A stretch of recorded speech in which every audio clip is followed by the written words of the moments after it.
Hello and welcome to filler form. I am Aleem Akhtar, sociology teacher at filler form.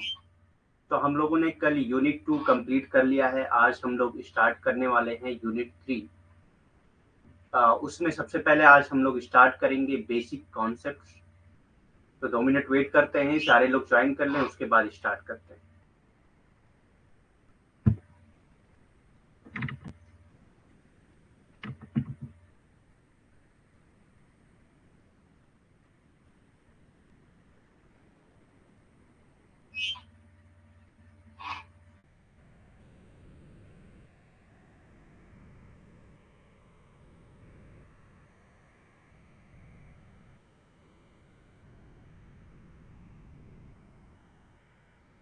तब तक आप लोग confirm करिए वॉइस एंड पीपीटी क्लियर है या नहीं। Good afternoon all.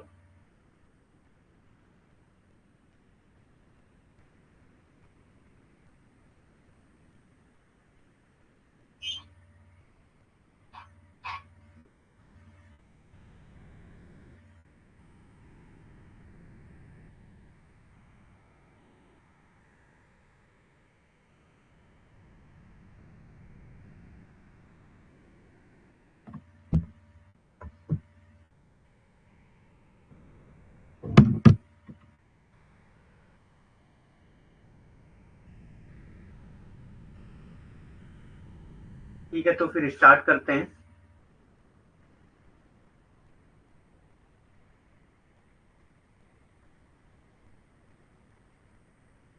तो जिन्होंने अभी तक फिलर फॉर्म ज्वाइन नहीं किया है उनके लिए अनाउंसमेंट है कि वो मेरा रेफरल कोड यूज कर सकते हैं फिलर फॉर्म के किसी भी कोर्स को बाई करते वक्त, जिससे उनको 10% एक्स्ट्रा डिस्काउंट मिल जाएगा। रेफरल कोड है अलीम10, जिसको यूज करने पे 10% एक्स्ट्रा डिस्काउंट मिल जाएगा।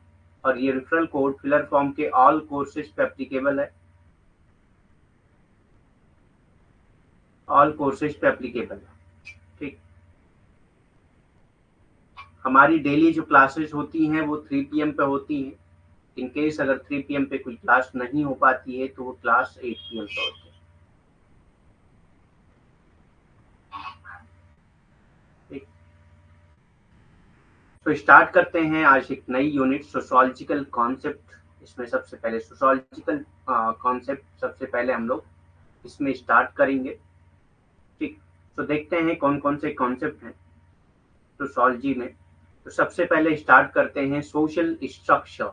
सबसे पहले आता है सोशल स्ट्रक्चर यानी कि सामाजिक संरचना। सोशल स्ट्रक्चर यानी कि सामाजिक संरचना। Sociologists use the term social structure. They are typically referring to macro-level social forces, including social institutions and patterns of institutionalized relationships. ठीक। तो sociologist use the term social structure. Sociologist social structure का term क्यों use करते हैं? They are typically referring to, जब वो social structure का term use करते हैं तो वो ये कहना चाहते हैं कि जो माइक्रो लेवल सोशल फोर्सेज हैं उनके बारे में वो बात करना चाहते हैं। माइक्रो लेवल सोशल फोर्सेज हैं उनके बारे में ये बात करना चाहते हैं, इंक्लूडिंग सोशल इंस्टीट्यूशन, जिसमें क्या क्या चीजें आ जाती हैं? सोशल इंस्टीट्यूशंस आ जाते हैं। पैटर्न्स ऑफ इंस्टीट्यूशनलाइज रिलेशनशिप, जो इंस्टीट्यूशनलाइज रिलेशनशिप है उनके पैटर्न्स आ जाते हैं सोशल स्ट्रक्चर में।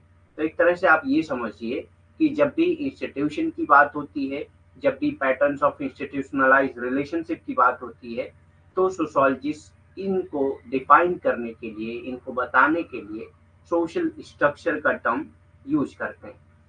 समाजशास्त्री सामाजिक संरचना शब्द का उपयोग करते हैं, वो आमतौर पर सामाजिक संस्थानों और संस्थागत संबंधों के पैटर्न सहित वृहद स्तर की सामाजिक ताकतों का उल्लेख करते हैं।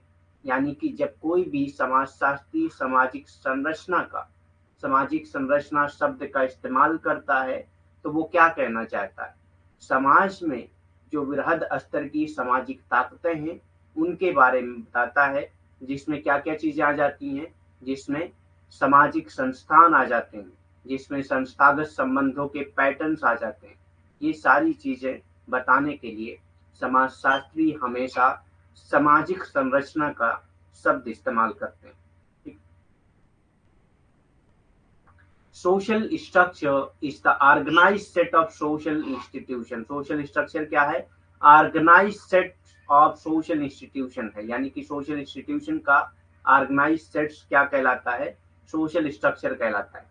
And patterns of institutionalized relationship that together compose society, यानी कि organized set of social institution and patterns of institutionalized relationship दोनों जो है कंपोज करते हैं सोसाइटी में, दैट कंपोज सोसाइटी, यानी कि जो सोसाइटी में होते हैं, सोसाइटी में ये सारी चीजें होती हैं, इंस्टीट्यूशनलाइज रिलेशनशिप और सोशल इंस्टीट्यूशंस। तो इन सारे चीजों के सेट को सोशल स्ट्रक्चर कहा जाता है।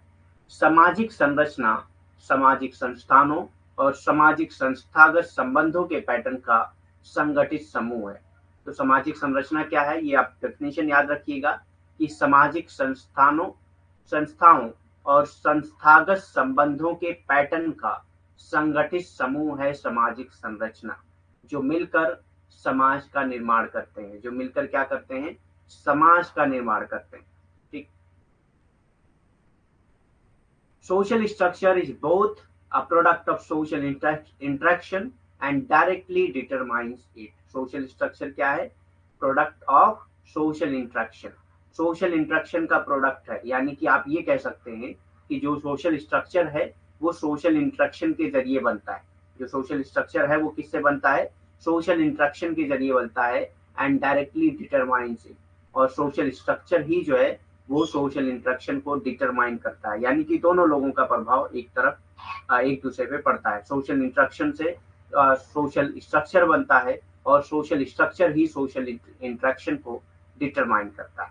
ठीक। सामाजिक संरचना सामाजिक संपर्क का एक उत्पाद है। सामाजिक संरचना सामाजिक संपर्क या सामाजिक संपर्क के साथ साथ आप सामाजिक बातचीत भी कह सकते हैं। ठीक। या सामाजिक इंटरेक्शन जो होता है, सोशल इंटरेक्शन। ठीक। सामाजिक संरचना सामाजिक संपर्क का एक उत्पाद है, यानी कि सामाजिक संपर्क के जरिए ही सामाजिक संरचना बनती है, और ये सामाजिक संरचना ही है जो सामाजिक संपर्क पर सीधे तौर पे निर्धारित करती है, सामाजिक संपर्क को सीधे तौर पे निर्धारित करती है, यानी कि सामाजिक संपर्क कैसा होगा, किनसे होगा, किस तरह के पैटर्न्स होंगे उसमें, ये सारी चीजें सामाजिक संरचना बताती है, जबकि सामाजिक संरचना खुद सामाजिक संपर्क से ही बनती है। ठीक।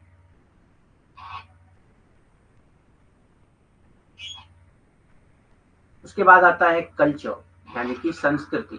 संस्कृति क्या है? सोशल स्ट्रक्चर हम लोग कर चुके हैं। उसके बाद आता है कल्चर, यानी कि संस्कृति।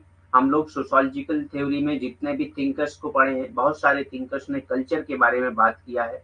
तो कल्चर क्या होता है ये आज हम लोग देखेंगे। कल्चर या संस्कृति। Culture is a term that refers to a large, diverse set of mostly intangible aspects of social life. ठीक। तो कल्चर क्या है? Is a term that refers to a large and diverse set of mostly intangible aspects of social life. Social life की जो अमूर्त चीजें हैं, जो intangible चीजें हैं, उन्हीं वही सारी चीजें मिलकर क्या बनाती हैं? कल्चर बनाती हैं। Culture is a term that refers to a large and diverse set of mostly intangible aspect of social life. संस्कृति एक ऐसा शब्द है जो सामाजिक जीवन के ज्यादातर अमूर्त पहलुओं के एक बड़े और विविध सेट को संदर्भित करता है, एक बड़े और विविध सेट को संदर्भित करता है। तो डेफिनेशन आपको याद होना चाहिए। अकॉर्डिंग टू सोशियोलॉजिस्ट के अकॉर्डिंग कल्चर क्या होता है? Culture consist of values. Culture में क्या चीजें आती हैं? वैल्यूज आती हैं, बिलीव्स आते हैं, सिस्टम्स ऑफ लैंग्वेज आते हैं, कम्युनिकेशन आते हैं, एंड प्रैक्टिसेस आते हैं that people share in common and that can be used to define them as a collective. ठीक। यानी कि सोशियोलॉजिस्ट जब कल्चर को डिफाइन करते हैं तो कहते हैं कि कल्चर कंसिस्ट ऑफ वैल्यूज, यानी कि कल्चर के अंदर वैल्यूज होती हैं, बिलीव्स होती हैं, सिस्टम्स होते हैं, सिस्टम्स ऑफ लैंग्वेजेस होते हैं, कम्युनिकेशंस होते हैं, प्रैक्टिसेस होते हैं, जो लोगों के बीच में कॉमन होती हैं, यानी कि एक वैल्यू की हर आदमी की अलग अलग वैल्यूज नहीं होती हैं, वहाँ की उस समाज की, उस सोसाइटी की एक कॉमन वैल्यूज होती है। हर आदमी की अलग अलग लैंग्वेज नहीं होती है, उस सोसाइटी की, उस जगह की एक कॉमन लैंग्वेज होती है, कॉमन बिलीफ्स होते हैं। तो ये सारी चीजें they commonly own, and we can say that we can define them collectively based on these things, यानी कि values, belief system, systems of languages, communication, इन सब के बेस पे हम उनको कलेक्टिवली डिफाइन कर सकते हैं। कलेक्टिवली डिफाइन कैसे? uh, कोई कन्नड़ स्पीकिंग पीपल है तो हम डायरेक्ट उनको क्या कह देंगे? Kannada, Kannada speaking people. Collectively पूरे लोगों को हम बता रहे हैं कि जितने लोग कन्नड़ बोलते हैं वो सब इसमें आ जाएंगे। ठीक। समाजशास्त्रियों के अनुसार संस्कृति में मूल विश्वास, भाषा की प्रणालियां, संचार और प्रथाएं शामिल होती हैं। तो समाजशास्त्री क्या मानते हैं कि संस्कृति में क्या क्या चीजें होती हैं? संस्कृति में मूल्य होते हैं, विश्वास होते हैं, भाषा की प्रणालियां होती हैं, संचार होती हैं और प्रथाएं होती हैं। ठीक। जिन्हें लोग साझा करते हैं, जिन्हें लोग आपस में साझा करते हैं, किसी एक का तो होता नहीं है मूल, विश्वास, भाषा की प्रणाली या संचार। ठीक। सब लोग आपस में इसको साझा करते हैं और जिनका उपयोग उन्हें एक सामूहिक के रूप में परिभाषित करने के लिए किया जाता है, जिनका उपयोग उन्हें एक सामूहिक रूप में परिभाषित करने के लिए किया जाता है। जैसे मैंने एग्जांपल बताया कन्नड़ स्पीकिंग पीपल, तो लैंग्वेज के बेस पे हम सबको एक समूह बनाते हैं। ठीक। कि जितने कन्नड़ बोल रहे हैं सबका एक समूह हो गया। ठीक। सो इसी तरह से समाजशास्त्री संस्कृति को डिफाइन करते हैं, संस्कृति की परिभाषा बताते हैं। Culture also include the material object. अब ऐसा नहीं है कि कल्चर में सिर्फ नॉन मटेरियल ऑब्जेक्ट ही होते हैं, बल्कि कल्चर में मटेरियल ऑब्जेक्ट्स भी होते हैं। कल्चर में मटेरियल ऑब्जेक्ट्स भी होते हैं that are common to that group और सोसाइटी, जो है जो उस ग्रुप के या सोसाइटी में कॉमन होते हैं।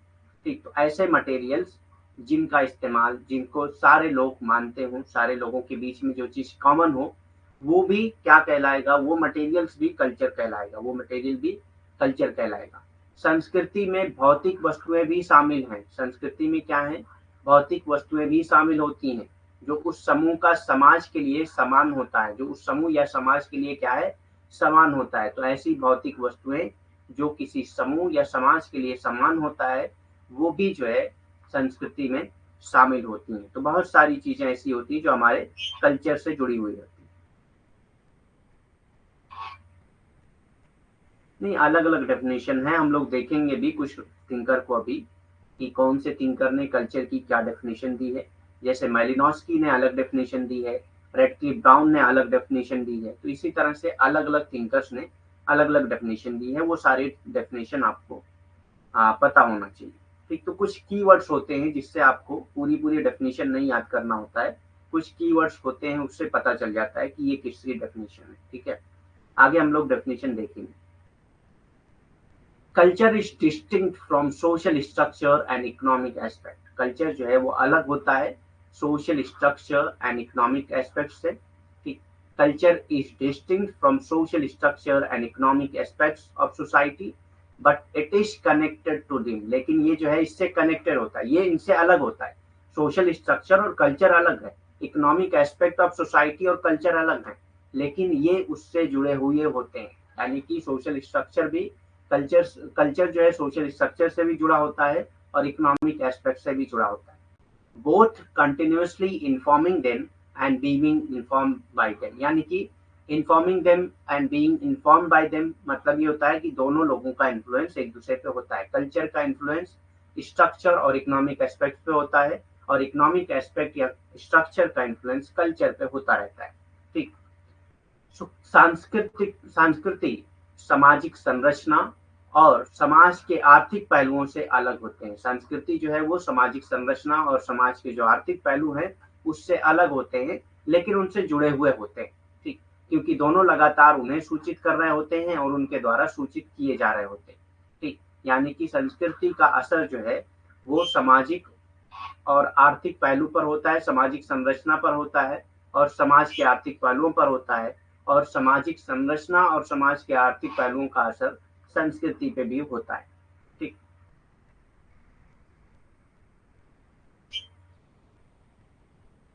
Definition of culture. अब अलग अलग डेफिनेशन ऑफ कल्चर हम लोग देखेंगे। तो द कल्चर कल्चरल एंथ्रोपोलॉजिस्ट, तो एक है cultural anthropologist Edward Burnett Tylor. Edward Burnett Tylor, आमतौर पे इनको ईबी टाइलर के नाम से जाना जाता है। ठीक, आमतौर से इनको ईबी टाइलर के नाम से जाना जाता है। डिफाइंड कल्चर एज, कल्चर को इन्होंने कैसे डिफाइन किया? द कॉम्प्लेक्स होल, क्या है? The complex whole which includes knowledge, जिसमें क्या क्या चीजें आ जाती हैं? नॉलेज आती हैं, बिलीफ आते हैं, आर्ट आते हैं, लॉ आते हैं, मोरल्स आते हैं, कस्टम्स आते हैं, and any other capabilities acquire by man as a member of society, या कोई दूसरी कैपेबिलिटी जो एक आदमी के अंदर होती हैं, एक आदमी उसको एक्वायर करता है एक सोसाइटी की मेंबर के तौर पे, यानी कि सोसाइटी का वो मेंबर है, इसीलिए ये चीजें, ये कैपेबिलिटीज उसके अंदर हैं। ठीक, तो वो सारी कैपेबिलिटीज जो है वो कल्चर में ही इंक्लूड होती हैं। तो ईबी टाइलर कल्चर को डिफाइन करते हैं कि it is the complex whole, culture is the complex whole, जिसमें क्या क्या चीजें आ जाती हैं? Knowledge, belief, arts, law, moral, customs, और जो भी कैपेबिलिटीज हैं जो एक एक मैन जो है एक्वायर करता है as a member of society, वो सारी चीजें आ जाती हैं कल्चर में। तो यहाँ पे आपको याद रखना है कि ईबी टाइलर के डेफिनेशन में क्या क्या चीजें आती हैं? नॉलेज आती हैं, बिलीफ आती हैं, आर्ट आते हैं, लॉ, मोरल एंड कस्टम्स आते हैं। तो इतना ही अगर आपको याद है तब भी आप इनके डेफिनेशन का आंसर दे सकते हैं। संस्कृति की परिभाषा, सांस्कृतिक मनोविज्ञानी एडवर्ड बर्नेट टाइलर, यानी कि जिनको ईबी टाइलर के नाम से जाना जाता है, उन्होंने संस्कृति को जटिल संपूर्णता के रूप में परिभाषित किया। ये कहते हैं संस्कृति क्या है? जटिल संपूर्णता है, जिसमें ज्ञान होता है, जिसमें विश्वास होता है, जिसमें कला होती है, जिसमें कानून होता है, जिसमें नैतिकता होती है, जिसमें रीति रिवाज होते हैं, और समाज के सदस्य के रूप में एक मनुष्य द्वारा प्राप्त की गई जितनी भी क्षमताएं हैं, वो सारी क्षमताएं संस्कृति का हिस्सा ही होती हैं।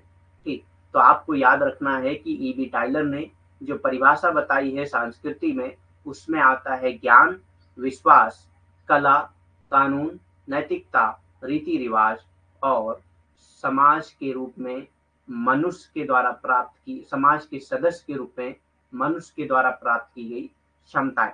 ठीक, तो इससे आप आंसर कर सकते हैं कि ईबी टाइलर के डेफिनेशन क्या है। उसके बाद अब्राहम एम फ्रांसिस ने किस तरह से डिफाइन किया है कल्चर को? Abraham M Francis defines culture as a total way of life. तो ये आपसे पूछा जा सकता है किसने कल्चर को a total way of life कहा है? तो it is Abraham M Francis who said that culture as a total way of life of a social group, meaning everything they are, they do and they have, यानी कि जो वो हैं, जो वो करते हैं, जो वो रखते हैं, वो सारी चीजें कल्चर का हिस्सा हैं। ठीक, अब्राहम एम फ्रांसिस कहते हैं कि culture is a total way of life. ठीक, is a total way of life of a social group, किसी भी सोशल ग्रुप का टोटल वे ऑफ लाइफ है। हर वो चीज जो वो हैं, जो वो करते हैं, या जो वो रखते हैं, वो सारी चीजें कल्चर का हिस्सा है। अब्राहम एम फ्रांसिस ने संस्कृति को एक सामाजिक समूह के जीवन का कुल तरीका बताया। तो ये पूछा जा सकता है कि संस्कृति को सामाजिक समूह के जीवन का कुल किसने कहा है? तो ये अब्राहम एम फ्रांसिस ने कहा है, जिसका अर्थ क्या है कि वो सब कुछ हैं, वो जो कुछ भी हैं, वो जो कुछ करते हैं, जो कुछ उनके पास है, वो सारी चीजें संस्कृति का हिस्सा है।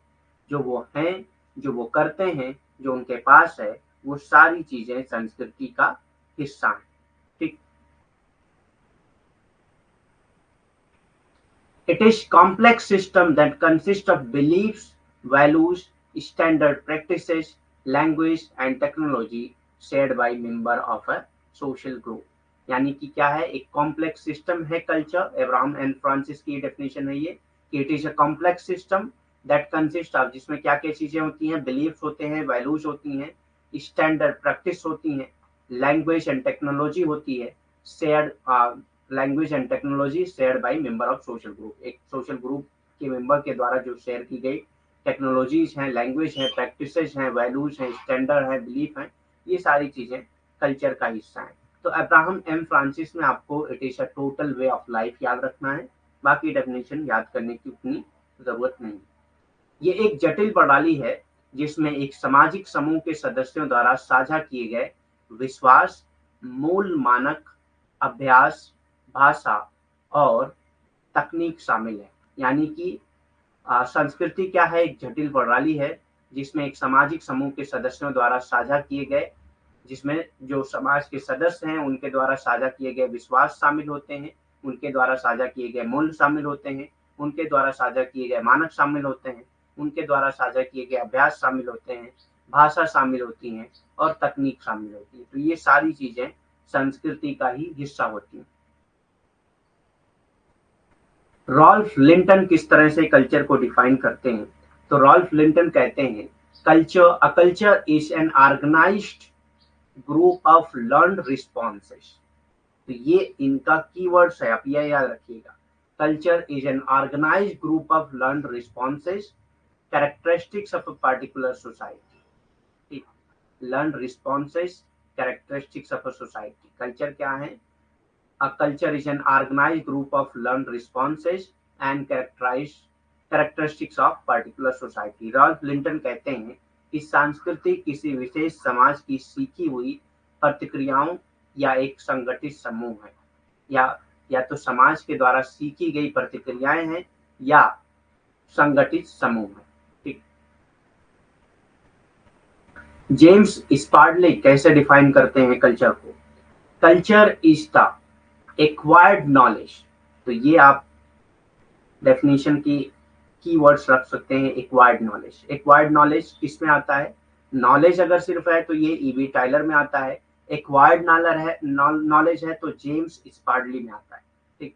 Culture is the acquired knowledge people use to interpret, जिसका इस्तेमाल लोग यूज करते हैं अपने एक्सपीरियंस को इंटरप्रेट करने के लिए एंड जनरेट बिहेवियर, और अपने बिहेवियर को जनरेट करने के लिए, यानी कि अपने एक्सपीरियंस को इंटरप्रेट करने के लिए और अपने बिहेवियर को जनरेट करने के लिए कल्चर का इस्तेमाल करते हैं लोग। ठीक। और जिसको जेम्स स्पार्डी ने कहा है कि इट इज एक्वायर्ड नॉलेज। ये क्या है? एक एक्वायर्ड नॉलेज होती है। एक्वायर्ड नॉलेज किसको कहते हैं? जिसको हम लोग गेन करते हैं, जिसको हम लोग पाते हैं। ठीक। जेम्स स्पार्डली के अनुसार संस्कृति वो ज्ञान है जिसे लोग अनुभव की व्याख्या करने और व्यवहार उत्पन्न करने के लिए उपयोग करते हैं। ठीक। तो जेम्स स्पार्डली का क्या कहना है कि संस्कृति वो ज्ञान है जिसे लोग अनुभव की व्याख्या करने और व्यवहार उत्पन्न करने के लिए उपयोग करते हैं। ठीक। एक ऐसा ज्ञान है संस्कृति एक ऐसा ज्ञान है जिसका इस्तेमाल अनुभव की व्याख्या करने या व्यवहार उत्पन्न करने के लिए लोग करते हैं। ये जेम्स स्पैडली का डेफिनेशन है कल्चर का, संस्कृति का। According to Robert Morrison MacIver ने किस तरह से डिफाइन किया है कल्चर को? Culture is the expression of our nature in our modes of living and our thinking, intercourse in our literature, in religion, in recreation and enjoyment. तो ये सारी चीजें कल्चर में आ जाती हैं। ठीक। सो रॉबर्ट मॉरिसन मैकाइवर किस तरह से कल्चर को डिफाइन करते हैं कि कल्चर क्या है? कल्चर एक एक्सप्रेशन है हमारे नेचर का, हमारे मोड्स ऑफ लिविंग का, हमारे मोड्स ऑफ थिंकिंग का, हमारे इंटरकोर्स का लिटरेचर के साथ। ठीक। यानी कि किस तरह से हम लोग भाषा यूज करते हैं, किस तरह से बातचीत करते हैं, किस तरह से सोचते हैं, किस तरह से रहते हैं, और हमारा रिलीजन क्या है, ये सारी चीजें जो है कल्चर का हिस्सा है। इन रिक्रिएशन एंड एंजॉयमेंट, रिक्रिएशन और एंजॉयमेंट। ठीक। रिक्रिएशन क्या होता है? कोई चीज आप मतलब त्योहार वगैरह जो मनाते हैं वो सब चीजें रिक्रिएशन में आ जाती हैं। एंजॉयमेंट।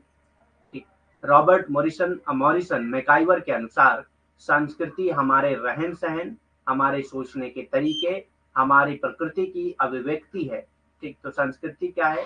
हमारे रहन सहन के तरीके कैसे हैं, हमारे सोचने के तरीके कैसे हैं, हमारी प्रकृति की अभिव्यक्ति कैसी है, हमारे साहित्य में, धर्म में, मनोरंजन में और आनंद में, संभोग में। ठीक, यानी कि ये सारी चीजें आ जाती हैं। ठीक, कि हम भाषा के साथ कैसे जुड़े हुए हैं, ठीक, हम साहित्य के साथ कैसे जुड़े हुए हैं, हमारा धर्म क्या है, मनोरंजन किस तरह से हम लोग करते हैं, आनंद कैसे लेते हैं, हमारे सोचने के तरीके कैसे हैं, हमारा रहन सहन कैसा है, ये सारी चीजें संस्कृति का हिस्सा होती हैं।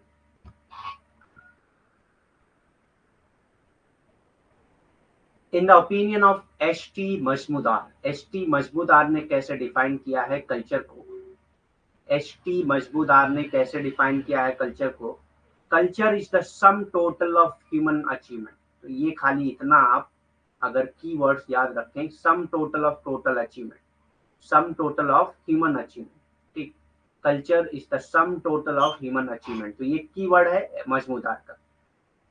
तो culture is a sum total of human achievement, material as well as non material. तो ह्यूमन अचीवमेंट चाहे वो मटेरियल हो चाहे नॉन मटेरियल हो, कैपेबल ऑफ ट्रांसमिशन, जो ट्रांसमिशन के कैपेबल हो, sociologically that is by tradition and communication. यानी कि सोशोलॉजिकली हम क्या कह सकते हैं कि कल्चर क्या है, ये ट्रेडिशन है, कम्युनिकेशन है, vertically as well as horizontally, यानी कि ये इसका ट्रांसमिशन हो सके ट्रेडिशन के जरिए, कम्युनिकेशन के जरिए, चाहे वर्टिकली हो यानी कि नीचे से ऊपर हो, चाहे हॉरिजॉन्टली हो, चाहे बराबर में हो, ठीक, ट्रांसमिशन होना चाहिए इसका। तो मजमूदार, एच.टी. मजमूदार की डेफिनेशन याद करते वक्त पूरी डेफिनेशन आपको नहीं याद करना है, बस इतना याद रखना है, sum total of human achievement, culture is the sum total of human achievement. H T. Majumdar के अनुसार संस्कृति क्या है, संस्कृति मानवीय उपलब्धियों का कुल योग है। संस्कृति क्या है, मानवीय उपलब्धियों का कुल योग है। यही अगर आपको याद है तो मजमूदार की डेफिनेशन आप आसानी से पता लगा सकते हैं कि ये मजमूदार का डेफिनेशन है। ठीक, आसानी से पता लगा सकते हैं कि ये मजमूदार की डेफिनेशन है।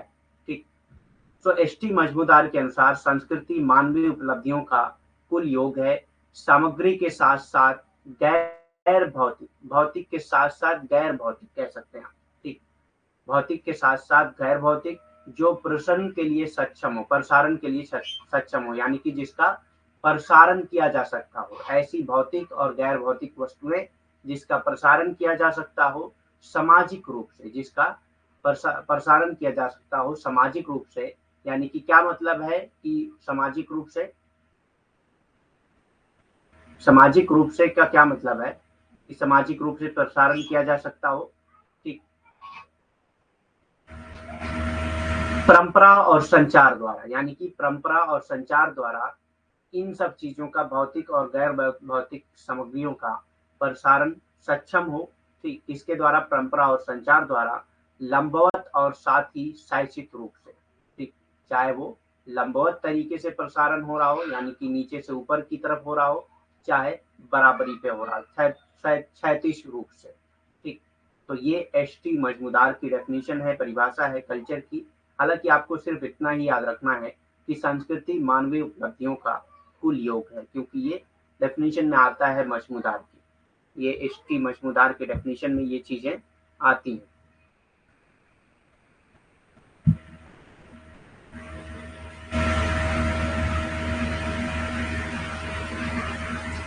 अमेरिकन एंथ्रोपोलॉजिस्ट ई एडम्सन हेबल स्टेट्स, ई एडम्सन हेबल, जिसको ई ए हेबल भी कहा जाता है, इन्होंने कल्चर को कैसे डिफाइन किया है, culture is the sum total of integrated learn behaviour pattern. ठीक, ये सिर्फ इतना आपको याद रखना है, culture is the sum total of integrated learn behaviour pattern which are characteristics of member of society, जो किसी भी मेंबर ऑफ सोसाइटी की कैरेक्टरिस्टिक्स होती है, and which are therefore not the result of biological inheritance, जो biological inheritance का result नहीं होता। तो आप खाली इतना भी याद रख सकते हैं, बायोलॉजिकल इनहेरिटेंस जिस कल्चर के डेफिनेशन में आती है वो ई ए हिबल की ही है। ठीक, वो ई ए हिबल की ही डेफिनेशन है। तो बायोलॉजिकल इनहेरिटेंस ही अगर आप याद रखते हैं तब भी ये कहते हैं कि ये बायोलॉजिकल इनहेरिटेंस का पार्ट नहीं है, यानी कि एक बच्चा जब पैदा होता है तो उसके पास कल्चर नहीं होता है, वो as a member of society इन सारी चीजों को सीखता है। ये एक लर्न बिहेवियर पैटर्न है। ठीक।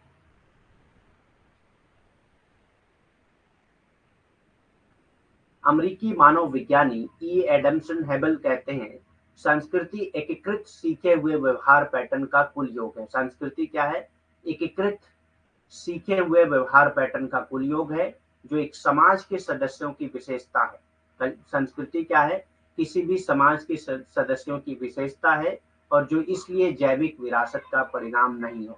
तो ये कहते हैं कि ये संस्कृति जो है जैविक विरासत का परिणाम नहीं है। तो डायरेक्ट इससे भी पूछा जा सकता है कि किसने कहा है कि संस्कृति जैविक विरासत का परिणाम नहीं है। तो ये ई ए हेबल ने कहा था कि संस्कृति जैविक विरासत का परिणाम नहीं।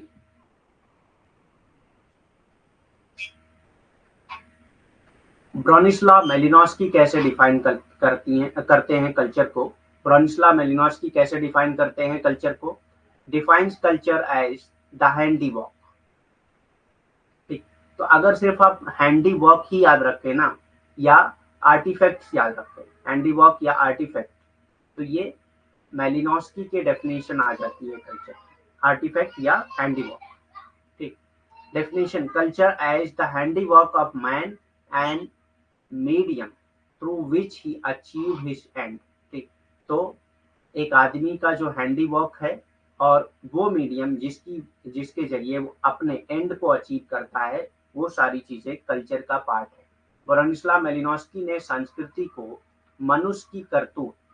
ठीक। तो सबसे पहले आप ये याद रखना है कि मनुष्य जो भी चीजें करता है अपने हाथों से, आर्टिफैक्ट्स वगैरह, ठीक, हस्तकला जिसको कहते हैं हम लोग,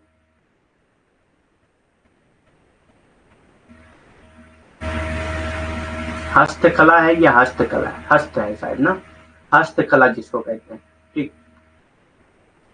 और वो माध्यम जिस माध्यम के जरिए वो अपने अपने लक्ष्यों को प्राप्त करता है, यहाँ पे हो जाएगा लक्ष्यों, और वो माध्यम जिसके जरिए वो अपने लक्ष्यों को प्राप्त करता है, वो सारी चीजें मेलिनोव्स्की के अकॉर्डिंग संस्कृति में आ जाती हैं। यानी कि वो सारी चीजें मेलिनोव्स्की के संदर्भ में अगर देखें तो जो हस्तकला है या जो ऐसे माध्यम जिन माध्यम के जरिए कोई भी मनुष्य अपने लक्ष्यों को प्राप्त करता है, वो सारी चीजें कल्चर का हिस्सा है, संस्कृति का हिस्सा है। ठीक। According to Anderson and Parker, Anderson and Parker ने कैसे डिफाइन किया है कल्चर को? Culture is the total content of physio social, bio social and psycho social. तो आप ये याद रखिएगा कि एंडरसन एंड पैरकर की जो डेफिनेशन है उसमें फिजियो सोशल आता है, बायो सोशल आता है और साइको सोशल आता है। ठीक। तो ये कीवर्ड्स है, इसके जरिए आप इनके डेफिनेशन याद रख सकते हैं। तो एंडरसन एंड पर्कर की जो डेफिनेशन है कल्चर की, culture is the total content of, तो टोटल कंटेंट किसका है, यानी कि इसमें क्या क्या चीजें होती हैं? फिजियो सोशल होती हैं, बायो सोशल होती हैं एंड साइको सोशल, जितनी भी चीजें हैं वो सारी कल्चर में आती हैं। Universe man has produced and the socially created mechanism through which these social product operate. यानी कि यूनिवर्स में जो भी चीजें हैं, psycho social, bio social, physio social चीजें जो एक मैन ने प्रोड्यूस किया है, और ऐसे मैकेनिज्म जो इन सारी चीजों को ऑपरेट करते हैं, जो इन सारी चीजों को चलाते हैं, वो सारी चीजें कल्चर का हिस्सा हैं अकॉर्डिंग टू एंडरसन एंड पर्कर। ठीक। Physio social, bio social and psycho social, ये याद रखना है बस आप। एंडरसन और पर्कर के अनुसार संस्कृति भौतिक, सामाजिक, जैव सामाजिक और मानव सामाजिक, भौतिक, सामाजिक, जैव सामाजिक और मानव सामाजिक ब्रह्मांड की कुल सामग्री। तो भौतिक, सामाजिक, जैव सामाजिक और मानव सामाजिक ब्रह्मांड की कुल सामग्री है संस्कृति, जिसे मनुष्य ने उत्पन्न किया है। जिसे क्या है? मनुष्य ने ही उत्पन्न किया है। सामाजिक रूप से निर्मित तंत्र जिसके माध्यम से, और कुछ ऐसे सामाजिक रूप से निर्मित तंत्र हैं जिनके माध्यम से सामाजिक उत्पाद संचालित होते हैं। ये सारी चीजें किसमें आ जाती हैं? संस्कृति में आती हैं according to Anderson and Parker. American sociologist Robert Bierstedt states culture is the complex whole. तो कल्चर क्या है? कॉम्प्लेक्स होल है। Culture is the complex whole that consist of everything we think and do. तो हर वो चीज जो हम सोचते हैं और हर वो चीज जो हम करते हैं और हर वो चीज जो हमारे पास है as a member of society, it is a definition of culture. ठीक, वो कल्चर का पार्ट्स है। ठीक, यानी कि कल्चर एक कॉम्प्लेक्स होल है। हर उस चीज का जो हम सोचते हैं, हर उस चीज का जो हम करते हैं, हर उस चीज का जो हम रखते हैं as a member of society, उसे कल्चर कहा जाता है according to Robert Bierstedt. Robert Bierstedt एक अमेरिकी समाजशास्त्री थे। इन्होंने संस्कृति की परिभाषा कैसे बताई है? संस्कृति वो जटिल समग्रता है। संस्कृति क्या है? वो जटिल समग्रता है जिसमें वो सब कुछ शामिल है, जिसमें वो सब कुछ शामिल होता है जो हम सोचते हैं, जो हम करते हैं, जो समाज के सदस्य के रूप में हमारे पास है। ठीक, जो समाज के सदस्य के रूप में हमारे पास है, वो सारी चीजें कल्चर का हिस्सा होती हैं अकॉर्डिंग टू रॉबर्ट बियरस्टेड।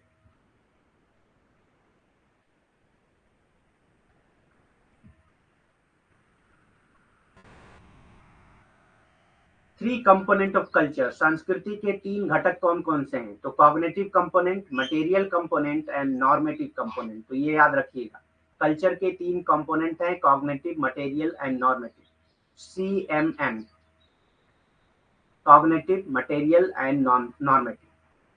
संस्कृति के तीन घटक हैं, संज्ञानात्मक, सामग्री घटक और मानक घटक, यानी कि ससम। संज्ञानात्मक, सामग्री और मानक। सामग्री की जगह पे आपको भौतिक भी दिया हो सकता है कहीं कहीं। ठीक, तो ये तीन घटक हैं कल्चर के। एस्पेक्ट्स ऑफ कल्चर कौन कौन से हैं? Three aspect of culture. संस्कृति के तीन पहलू कौन कौन से हैं? Culture is transmitted from one generation to next. तो पहला एस्पेक्ट है कि कल्चर एक जनरेशन से दूसरे जनरेशन में ट्रांसफर होता है। कल्चर एक जनरेशन से दूसरे जनरेशन में ट्रांसफर होता है। संस्कृति एक पीढ़ी से दूसरी पीढ़ी में स्थानांतरित होती है। ये पहला पहलू है संस्कृति का। संस्कृति का पहला पहलू है कि संस्कृति एक पीढ़ी से दूसरी पीढ़ी में स्थानांतरित होती है। Culture is a pattern of behaviour. Culture क्या है? पैटर्न ऑफ बिहेवियर है। ठीक, culture is a pattern of behaviour. संस्कृति व्यवहार का एक पैटर्न है। कल्चर इज लर्न, यानी कि कल्चर को सीखा जाता है। कोई पैदा होते ही कल्चर उसके अंदर नहीं होता है, बल्कि कल्चर को सीखा जाता है। संस्कृति सीखी जाती है। ठीक, संस्कृति क्या की जाती है? सीखी जाती है।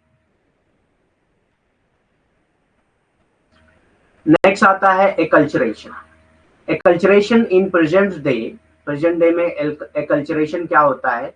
Is defined as the process in which a person और group from one culture comes in contact with another. यानी कि जब एक पर्सन या ग्रुप एक कल्चर से दूसरे कल्चर के कांटेक्ट में आता है, यानी कि एक पर्सन है और या तो ग्रुप है पूरा पूरा, वो उनका एक अलग कल्चर है, लेकिन वो किसी और कल्चर के कांटेक्ट में आते हैं, adopting the values and practices of others.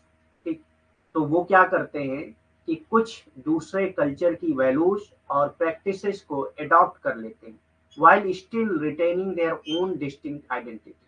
वो अपना पूरा कल्चर छोड़ते नहीं है, बल्कि अपने कल्चर को भी मानते हैं और दूसरे के कल्चर की कुछ वैल्यूज और प्रैक्टिसेस को एडॉप्ट कर लेते हैं। तो इस तरह के इसको क्या कहा जाता है? ऐसे प्रोसेस को कहा जाता है एकल्चरेशन।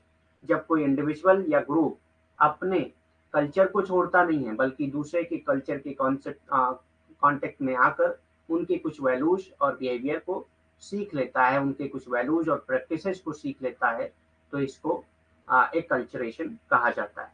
ठीक,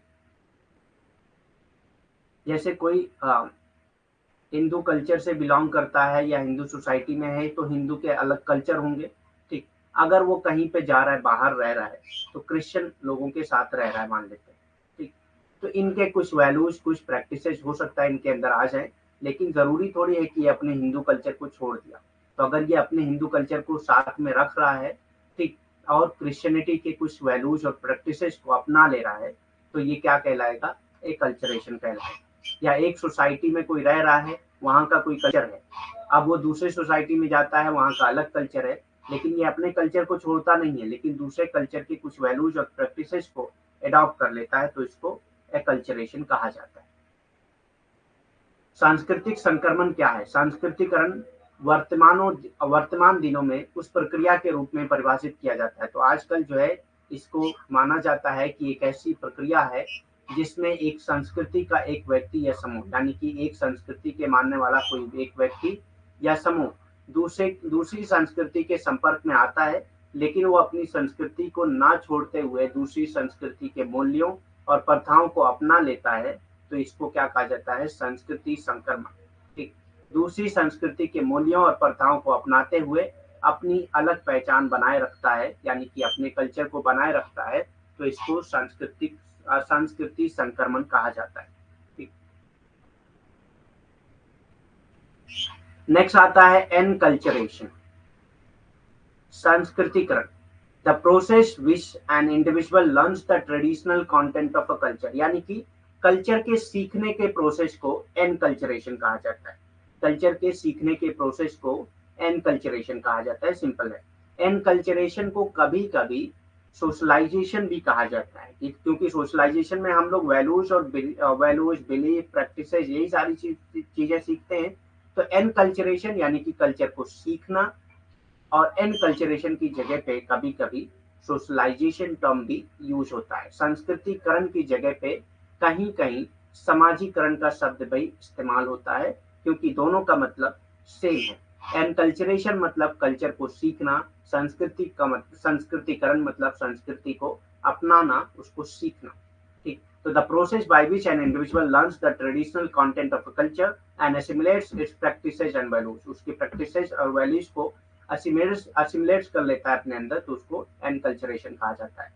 संस्कृतिकरण वो प्रक्रिया है जिसके द्वारा एक व्यक्ति किसी संस्कृति की पारंपरिक सामग्री को सीखता है और उनकी प्रथाओं और मूल्यों को आत्मसात करता है, तो उसको संस्कृतिकरण कहा जाता है। संस्कृतिकरण की जगह पे कहीं कहीं समाजीकरण का शब्द भी इस्तेमाल होता है। कल्चरल डिफ्यूजन क्या होता है? सांस्कृतिक मिलन। Cultural diffusion is the spreading out, marching of peace from different culture, यानी कि जब अलग अलग कल्चर की कुछ चीजें फैलने लगती हैं, दूसरे कल्चर में जाके मिल जाती हैं, दूसरे कल्चर तक फैलने लगती हैं, तो उसी को कल्चरल डिफ्यूजन कहा जाता है। डिफ्यूजन कहते हैं आपस में मिल जाना। ठीक, तो कुछ वैल्यूज एंड प्रैक्टिसेस एक कल्चर की दूसरे में मिल जाती हैं और दूसरे वाले की पहले वाले में मिल जाती है।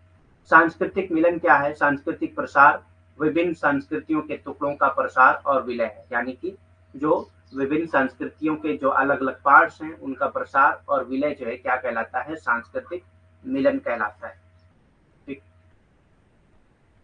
These different culture all have many diverse type of food, अलग अलग कल्चर हैं, सबके पास अलग अलग टाइप्स के खाने हैं, अलग अलग टाइप्स की क्लॉथिंग है, हर कल्चर में अलग अलग चीजें होती हैं। जैसे आप साउथ ईस्टर्न कल्चर में देख लीजिए, साउथ कल्चर में देख लीजिए, तो वहाँ पे खाना अलग है। नॉर्थ में जो इंडिया का जो नॉर्थ है, यूपी वगैरह, उसमें फूड अलग होंगे। ठीक, तो अलग अलग कल्चर के फूड अलग होते हैं, क्लॉथ अलग होते हैं, लैंग्वेज अलग होती हैं, that people love and enjoy every day, जिसको लोग जो उनको मानने वाले होते हैं उनके साथ उनको प्रेम भी होता है और हर दिन उसका इंजॉय भी करते हैं। ठीक, इन विभिन्न संस्कृतियों में कई तरह के भोजन होते हैं, कई तरह के कपड़े होते हैं, और यहाँ तक की भाषाएं भी कई तरह की होती हैं, जिन्हें लोग प्यार करते हैं और हर दिन उनका आनंद लेते हैं। ठीक, जिन्हें लोग प्यार करते हैं और हर दिन उनका आनंद भी लेते हैं।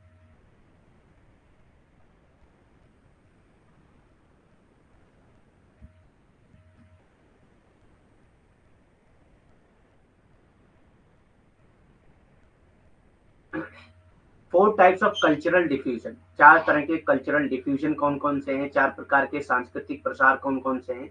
दे आर एक्सपेंशन, कैटेगोरियस कैटेगियस नहीं contagious, expansion, contagious, hierarchical, stimulus and relocation diffusion. ठीक, तो ये 4 कल्चरल डिफ्यूजन आपको पता होना चाहिए। कल्चरल डिफ्यूजन कैसे होता है? एक्सपेंशन के जरिए, जैसे कल्चर की का जो एरिया है वो बढ़ने लगे। कॉन्टेंजियस, यानी कॉन्टेंजियस कहते हैं जैसे कुछ बीमारी भी होती है कॉन्टेंजियस, एक आदमी को हो गई तो दूसरे तक फैलती है।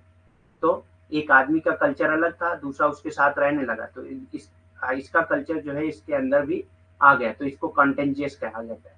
Hierarchical, stimulus and relocation diffusion. 4 प्रकार के सांस्कृतिक प्रसार होते हैं, जिसमें विस्तार आता है, संक्रमक आता है, पदानुक्रमित आता है, उत्तेजना आती है और स्थानांतरण प्रसार आता है। ठीक, एथनोसेंट्रिज्म किसको कहा जाता है? परजाति केंद्रिता किसको कहा जाता है? Ethnocentrism is the measuring and judging of one culture by another culture.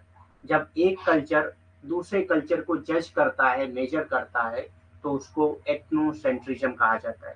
दूसरे कल्चर को जज करता है और अपने कल्चर को अच्छा मानता है, तो इसी को एथनोसेंट्रिज्म कहा जाता है। दूसरे कल्चर को जज करना, दूसरे कल्चर को मेजर करना। प्रजाति केंद्रिता किसको कहा जाता है? तो प्रजाति संस्कृत केंद्रिता कहते हैं एक संस्कृति द्वारा दूसरे संस्कृति को मापने और पहचानने का। ठीक, जब एक संस्कृति दूसरे संस्कृति को मापने लगती है और पहचानने लगती है और कुछ हद तक ये मानती है, अपने से कमतर मानती है, अपने संस्कृति से दूसरे संस्कृति को कमतर मानती है, तो इसी को प्रजाति केंद्रिता कहा जाता है। This can either a positive और निगेटिव। तो एथनोसेंट्रिज्म पॉजिटिव भी हो सकता है, निगेटिव भी हो सकता है। जैसे मेरा कोई कल्चर है, मैं दूसरे कल्चर को कंपेयर कर रहा हूँ, ठीक, लेकिन मैं ये मान रहा हूँ कि ये कल्चर बेस्ट है, तो ये पॉजिटिव एथनोसेंट्रिज्म है। तो ये क्या हो जाएगा? पॉजिटिव एथनोसेंट्रिज्म हो जाएगा, जिसमें मैं अपने कल्चर को इस कल्चर से एटलीस्ट अपने कल्चर को कम मान रहा हूँ। ठीक, इस कल्चर से एटलीस्ट अपने कल्चर को कम मान रहा हूँ। जैसे इंडियन जो है अमेरिकन कल्चर को ज्यादा बेहतर मानते हैं। ठीक, तो एक तरह से ये पॉजिटिव एथनोसेंट्रिज्म है। निगेटिव एथनोसेंट्रिज्म क्या है? जब आप दूसरे कल्चर को अपने से खराब मानते हो और ये मानते हो कि दूसरा कल्चर एग्जिस्ट ही नहीं करना चाहिए, उसको खत्म हो जाना चाहिए, तो ये क्या है? निगेटिव एथनोसेंट्रिज्म है। This can be either a positive और negative judgement about the difference between the belief of two culture. ठीक, ये दो संस्कृतियों की मान्यताओं के बीच अंतर है, जिसके बारे में सकारात्मक या नकारात्मक निर्णय हो सकते हैं। या तो सकारात्मक हो सकते हैं या नकारात्मक होंगे। सकारात्मक कब होंगे? जब मैं अपनी संस्कृति को मानूंगा कि दूसरी जो संस्कृति है वो मेरी संस्कृति से अच्छी है, तो ये सकारात्मक है। और जब मैं ये मानने लगता हूँ कि मेरी ही संस्कृति से अच्छी है, बाकी संस्कृतियां अच्छी नहीं है, तो ये नकारात्मक हो जाती है। ठीक, नेक्स्ट आता है एसिमिलेशन, यानी कि मिलान। एसिमिलेशन मतलब आप समझ रहे हैं, जब दो कल्चर आपस में मिल जाएं। एसिमिलेशन मतलब ही होता है मिलना। ठीक, assimilation describes the process by which minority integrate socially, culturally and are politically into a larger dominant culture and society। जब जो माइनॉरिटी में है, यानी कि जो कम लोग हैं किसी कल्चर को मानने वाले, किसी कल्चर को मानने वाले कम लोग हैं, और वहां पे कोई बहुत बड़ा कल्चर पाया जाता है जिसको मेजॉरिटी ऑफ पीपल मानते हैं, तो धीरे धीरे क्या होता है, जो माइनॉरिटी में होते हैं वो मेजॉरिटी के कल्चर को अपना लेते हैं। वो धीरे धीरे क्या करते हैं? मेजॉरिटी के कल्चर को अपना लेते हैं, उसी में घुल मिल जाते हैं। ठीक, अपने कल्चर को वो छोड़ देते हैं। ठीक, तो इसी को एसिमिलेशन कहा जाता है। मिलाना क्या है? उस प्रक्रिया का वर्णन करता है जिसके द्वारा एक अल्पसंख्यक सामाजिक संस्कृति, यानी कि जो अल्पसंख्यक हैं, जो किसी संस्कृति के मानने वाले हैं लेकिन अल्पसंख्यक में हैं, और वहीं पे किसी संस्कृति के मानने वाले जो है वो बहुसंख्यक हैं। ठीक, तो ये राजनीतिक तौर पे, सांस्कृतिक तौर पे, ठीक, एक बड़ी प्रभावशाली संस्कृति और समाज में एकत्रित हो जाते हैं। ठीक, तो जो प्रभावशाली संस्कृति है उसी को ये मानने लगते हैं, तो इसको मिलान या एसिमिलेशन कहा जाता है। The term assimilation is often used in reference to immigrants and ethnic group. तो एसिमिलेशन का जो टर्म है वो इमिग्रेंट्स के लिए या इथनिक ग्रुप सेटिंग के लिए इस्तेमाल किया जाता है। Settling in a new land, यानी कि जो इमिग्रेंट्स हैं, जो नई जगह पे सेट हो रहे हैं, तो नई जगह के कल्चर को ये अपना लेते हैं, या इथनिक ग्रुप जो नई जगह पे सेट हो रहे हैं तो वहाँ के कल्चर को अपना लेते हैं। उनके लिए ये टर्म यूज किया गया है। आत्मसातकरण इसको कहते हैं। ठीक, एसिमिलेशन को आत्मसातकरण कहा जाता है।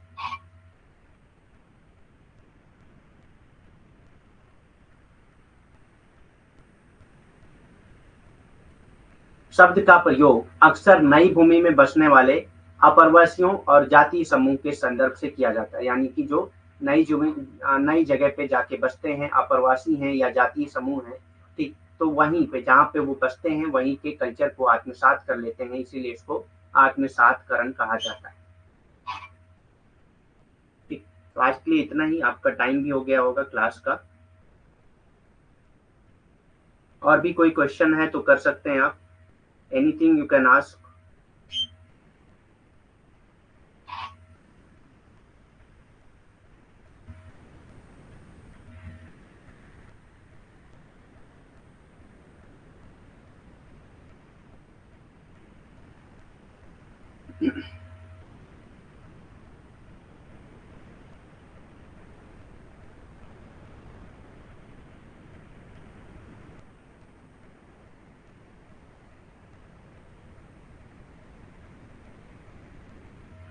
ओके, फिर लीव करते हैं class. Thank you very much, have a nice day.